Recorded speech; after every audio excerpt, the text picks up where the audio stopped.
Papa Mama, apa kabar? Saya anak Tuhan selalu gembira. Bertemu lagi dengan saya hari ini. Saya mengajak semua anak-anak yang ada di rumah untuk beribadah kepada Tuhan. Yuk, sebelum kita melanjutkan mendengarkan cerita, mari kita angkat satu buah pujian setinggi-tingginya langit.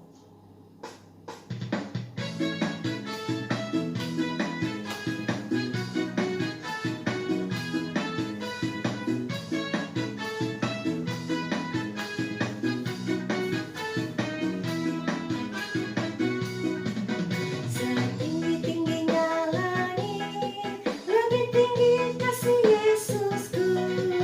Sedalam-dalam lautan, lebih dalam kasih Yesusku.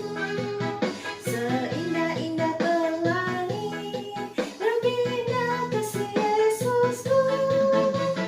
Kasih Yesus, oh kasih Yesus, mengalahkan segalanya. Kasih Yesus, oh kasih Yesus, mengalahkan segalanya. Setinggi-tingginya langit, lebih tinggi kasih Yesusku. Sedalam-dalam lautan, lebih dalam kasih Yesusku. Seindah-indah pelangi, lebih indah kasih Yesusku. Kasih Yesus, oh kasih Yesus, mengalahkan segalanya. Kasih Yesus, oh kasih Yesus, mengalahkan segalanya.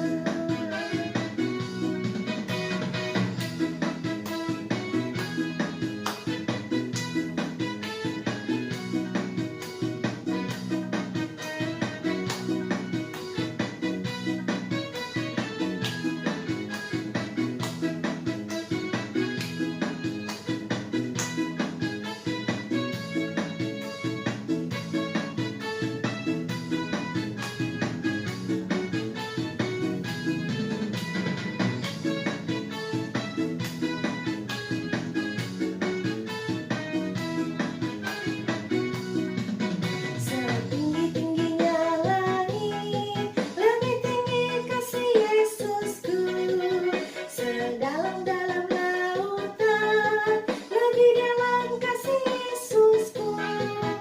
Seindah-indah pelangi, lebih indah kasih Yesusku.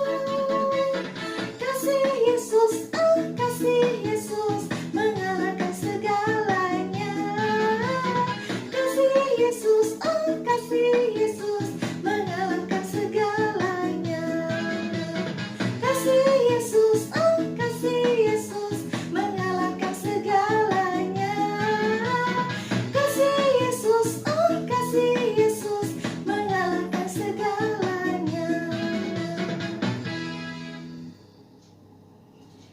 Silakan duduk kembali adik-adik, semuanya lipat tangannya, tutup matanya, mari kita berdoa. Bapa kami yang di surga, kami datang kepadamu dengan penuh ucapan syukur karena pemeliharaan Tuhan Yesus yang begitu sempurna bagi kami. Dan saat ini Bapa, kami mau beribadah kepadamu. Berkatilah ibadah singkat kami ini, mulai dari awal, pertengahan, hingga kami bisa mengakhirinya dengan baik. Ampuni kami Bapa jikalau ada kesalahan kami, dan layakkan kami untuk masuk dalam hadirat-Mu. Di dalam nama Tuhan Yesus Kristus kami menyerahkan ibadah ini, dan kami akan mendengarkan cerita firman Tuhan. Di dalam nama Tuhan Yesus Kristus kami berdoa. Amin. Baiklah adik-adik, hari ini kakak akan bercerita dan masih dari Kisah Para Rasul. Pasal yang kelima, ayat 1 sampai dengan ayat yang ke-11. Kisah Para Rasul pasal yang kelima, ayat 1 sampai dengan ayat yang ke-11. Kakak akan baca ya adik-adik. Ananias dan Safira. Ada seorang lain yang bernama Ananias. Ia beserta istrinya Safira menjual sebidang tanah.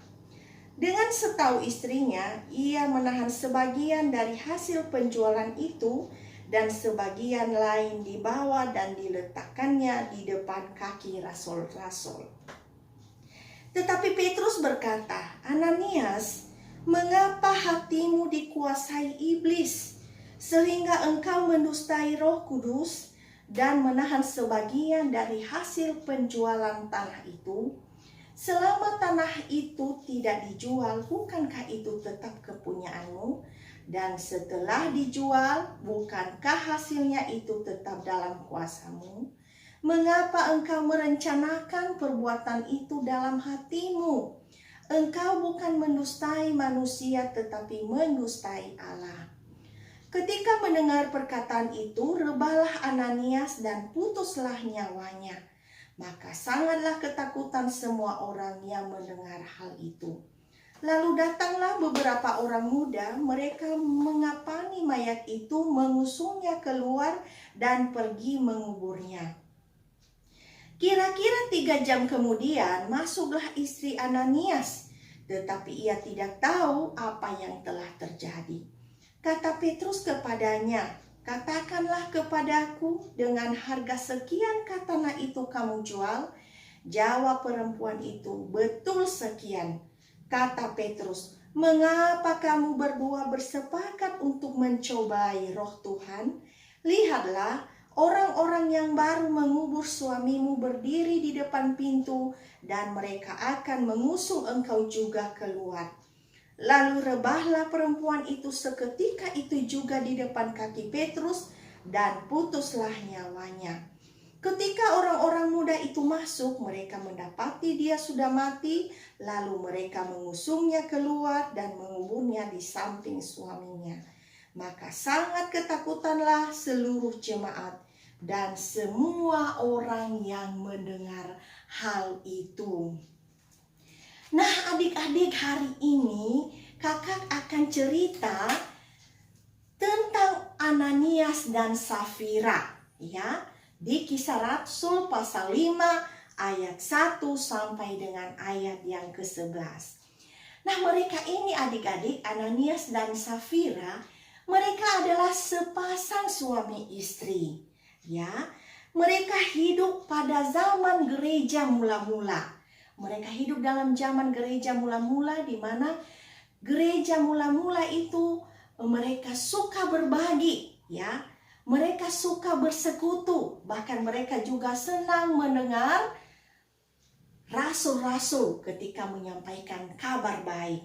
Nah, salah satu Ananias dan Safira ini, keluarga ini, mereka punya rencana. Ya, rencana itu adalah mereka akan menjual sebidang tanahnya, dan seluruh hasil dari penjualan tanah itu, adik-adik, akan diserahkan kepada rasul-rasul untuk dibagi-bagikan kepada setiap orang yang membutuhkan. Nah, adik-adik, kamu tahu apa yang terjadi? Tanah itu akhirnya terjual. Dan Ananias dan Safira diam-diam bersepakat untuk tidak menyerahkan sepenuhnya hasil dari penjualan tanah itu kepada rasul. Nah, adik-adik, kamu tahu, memang rencana mereka itu baik, ya. Menjual sebidang tanah untuk membagi-bagikan, dan hasil seluruhnya akan diserahkan kepada rasul-rasul. Tetapi adik-adik, ketika tanahnya terjual, maka mereka lupa janjinya. Mereka tidak menyerahkan sepenuhnya hasil tanah itu ke rasul-rasul. Mereka menahan sebagian. Nah, di sini kita melihat bahwa Ananias dan Safira berbohong, tidak jujur, dan mereka juga mengira bahwa Tuhan itu tidak melihat mereka. Nah, Rasul Petrus adalah seorang rasul, ya, diberikan hikmat oleh Tuhan. Sehingga Rasul bertanya, Petrus bertanya kepada Ananias, "Benarkah Ananias harga sekian dari sebidang tanah itu? Beginikah jumlah uangnya?" Katanya, "Iya." Nah, dan ketika hal itu terjadi adik-adik, ketika Ananias tidak jujur, maka apa yang terjadi? Dia langsung mati, ya. Dia langsung tidak bernyawa adik-adik, ya. Dia tidak bernyawa. Itu merupakan hukuman, ya, karena dia tidak jujur. Jadi kita harus ingat juga,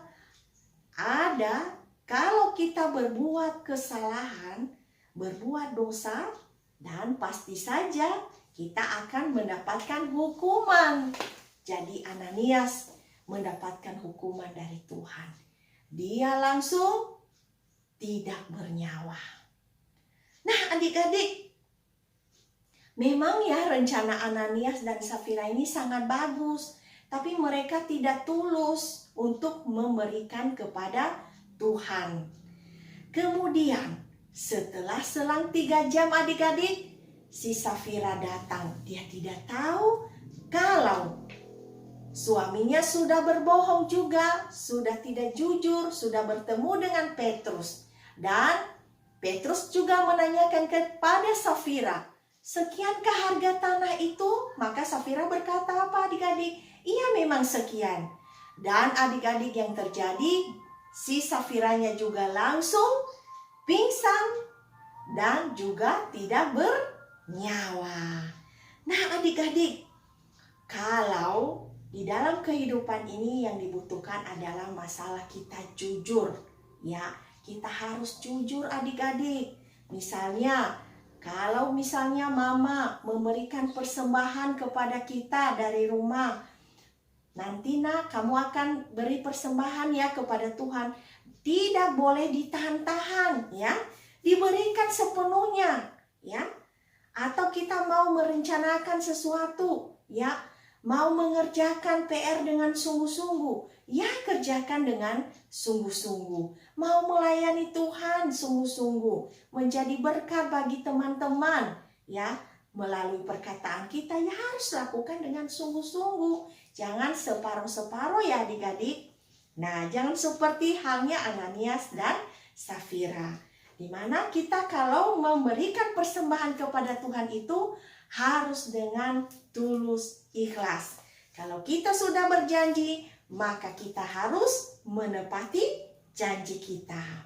Jadi adik-adik, dari cerita ini mari kita hidup jujur. Tuhan Yesus tidak mau kalau kita berbohong. Karena berbohong itu adalah dosa. Kemudian adik-adik, jikalau kita memberikan persembahan kepada Tuhan, maka kita harus memberikannya dengan tulus dan ikhlas. Kemudian adik-adik, yang perlu kita tahu adalah bahwa setiap perbuatan dosa yang kita lakukan, maka pasti ada hukumannya. Oleh karena itu, berhati-hatilah dalam melakukan segala sesuatu. Pastikan itu semua sesuai dengan kehendak Bapa di surga. Sekian adik-adik untuk cerita kakak hari ini. Dan yang merupakan ayat hafalan bagi kita terambil dari Matius pasal 5 ayat 37. Ayat hafalan kita hari ini. Jika ya, hendaklah kamu katakan ya. Jika tidak, hendaklah kamu katakan tidak. Apa yang lebih daripada itu berasal dari si jahat. Demikian adik-adik, Tuhan Yesus memberkati. Semua lipat tangannya, tutup matanya, mari kita berdoa. Bapa kami yang baik, terima kasih untuk cerita yang sangat singkat hari ini, di mana mengajarkan kami untuk hidup dalam kejujuran. Tuhan Yesus sangat senang jikalau kami hidup dalam kejujuran. Oleh karena itu, biarlah Tuhan yang terus menuntun kami semua, terlebih anak-anak yang mendengarkan cerita ini. Dan kami juga harus ingat selalu untuk senantiasa berhati-hati dalam bersikap, di mana setiap hal yang kami lakukan harus benar di hadapan Tuhan.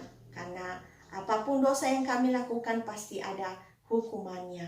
Kemudian yang ketiga, Bapa di surga, bahwa kami juga senantiasa tulus ikhlas untuk memberikan persembahan kami kepadamu. Biarlah Tuhan Yesus yang senantiasa menolong kami juga dan memampukan kami untuk senantiasa tulus ikhlas untuk menyerahkan seluruh persembahan kami sesuai dengan kemampuan kami.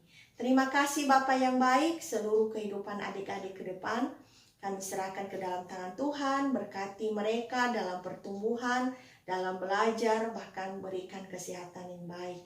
Bahkan berkati juga setiap papa dan mama yang mendampingi adik-adik setiap harinya.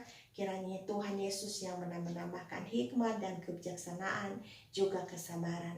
Terima kasih Bapa yang baik. Inilah doa kami kepadamu yang jauh dari sempurna ini. Semuanya kami serahkan hanya di dalam satu nama, yaitu Tuhan kami Yesus Kristus. Amin. Baiklah adik-adik, sebelum kita mengakhiri ibadah hari ini, saya ajak semuanya untuk bangkit berdiri. Mari kita angkat satu buah pujian kepada Tuhan Yesus. Do re mi.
Adik-adik, sekian dulu untuk hari ini. Sampai bertemu minggu depan.